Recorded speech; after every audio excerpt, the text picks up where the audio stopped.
the Dyatlov Pass incident, February 1st and 2nd, 1959. So named after the expedition leader, Igor Dyatlov.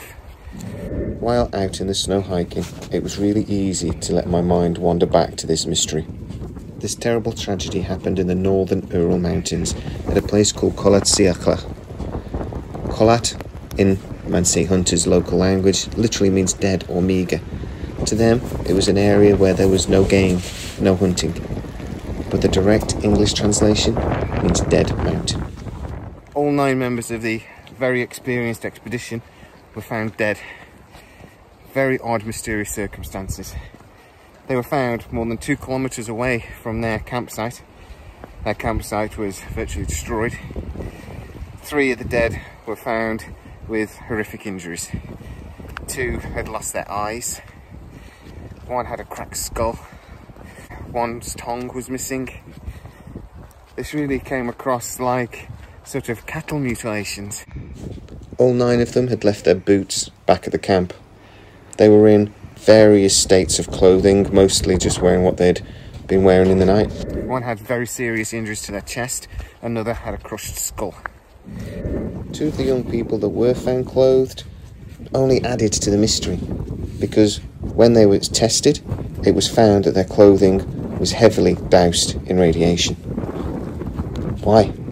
What on earth happened to these people to scare them from their camp, to make them run in the middle of the night?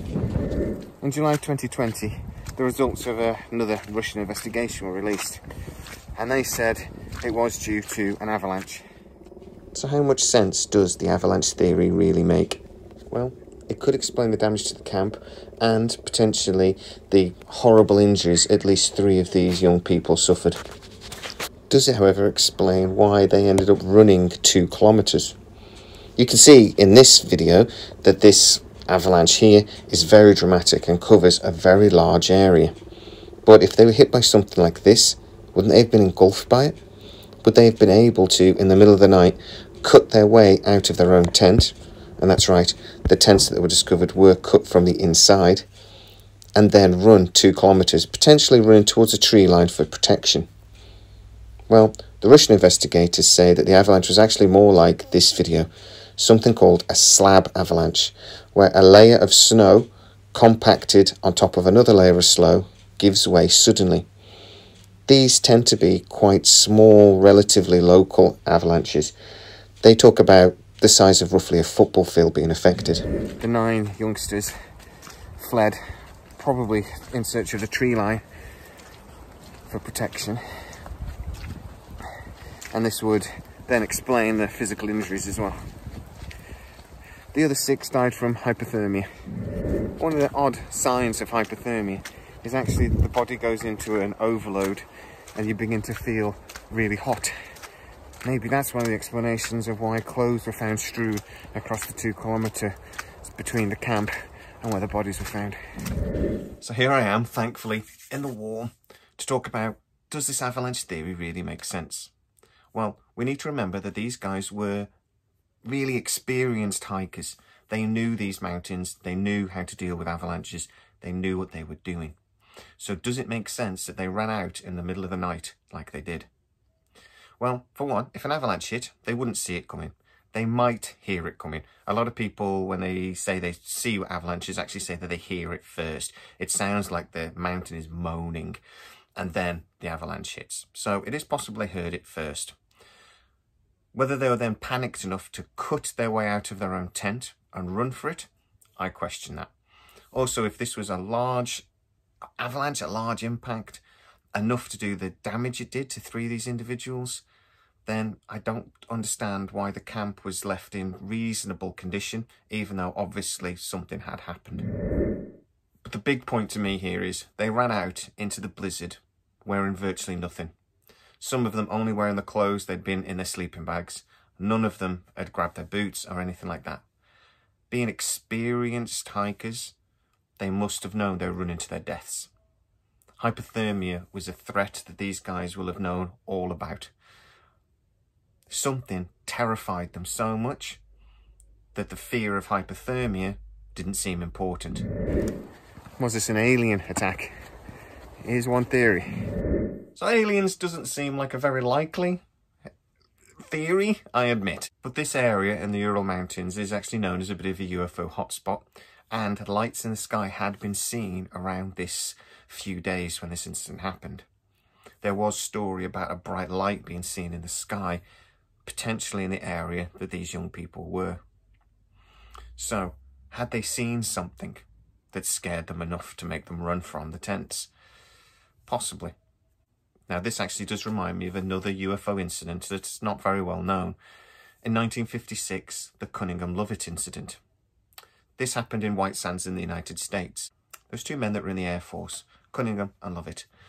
Cunningham witnessed his colleague, Sergeant Jonathan P. Lovett, being kidnapped by a UFO, literally being dragged into a flying saucer by his leg. He was then found 3 days later with horrific injuries. His anus and genitals removed, his tongue was removed, his eyes had been gouged out. Doctors supposedly said that this was done with surgical precision. Now, there is some question about whether this incident ever actually even happened, but if it did, it seems very similar in lots of ways to what happened only 3 years later in the Ural Mountains. Could they have been attacked? Could it have been some sort of cryptid? It's true that these youngsters are actually really interested in Yeti. They believed that Yeti was in the area.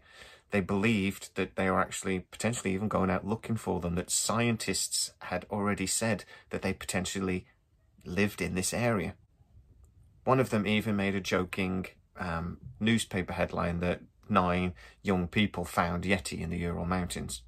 Another one even made comments in their logs about the Yeti and then wanting to find them. It is also true that Yeti is actually seen quite a lot in this area, and there have been several sightings. So is it possible that what actually scared them enough to make them run into the blizzard was the fact that they were not alone, and that something, potentially some sort of cryptid, a Yeti, was hungry? Well, a doctor who decided to stay unnamed says he actually studied the bodies at the time. Apparently he's quite a famous doctor in Russia and didn't want to be ridiculed. But he says one of the female victims that was found had broken ribs, and those injuries were concurrent with being crushed. So did something really big get hold of her and literally crush the life out of her? Were these youngsters victims of some sort of Russian weapons test? Some new nerve agent designed to confuse and disorient the victims? If there were bright lights seen in the skies above the Ural Mountains that night, could it have been some sort of weapons test? We know the Americans have tested the weapons on their own people during the Cold War. Is it possible the Russians were doing the same and that these poor people were victims of that test? Could a missile have been misfired and hit the Ural Mountain, as some people have suggested? They even suggested they found evidence of the crater, and then caused an avalanche. Could there have been some sort of chemical or biological weapon used that caused a reaction within the young people that made them make them turn on each other? Maybe that's why this was spread out over 2 kilometres, because there was actually a running battle between the 9 people going on, and the victims that were so horrifically injured were actually caused by the other 6 attacking them, perhaps. It wouldn't be the first time our government has tested weapons or tested things on civilians, on our own people, and it probably won't be the last. This doesn't, to me, seem very likely, though, because it was so remote. There would have had to have been people out there to watch the test to see how the results were. This has gone on to become one of Russia's biggest mysteries, and it seems unlikely to me that the Russian government would risk that in the first place. There are, of course, theories that these youngsters may have done it to themselves. There is apparently quite a famous moonshine drink made in the area, and if these youngsters had got hold of it, if not made quite right, can cause a type of psychosis. Were these youngsters actually their own victims? What do I think happened?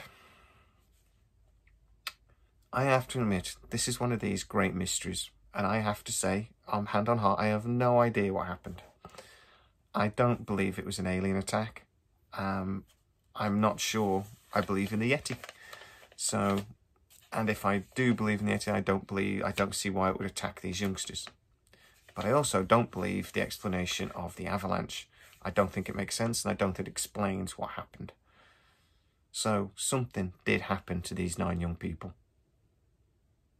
And it seems like the Russian people suffer with the same problem we do, that their government wants to make sure they never know what really happened. If you are new to my channel, please like, subscribe, hit that bell notification, leave a comment and tell us what you think might have happened to these poor people. See you next time.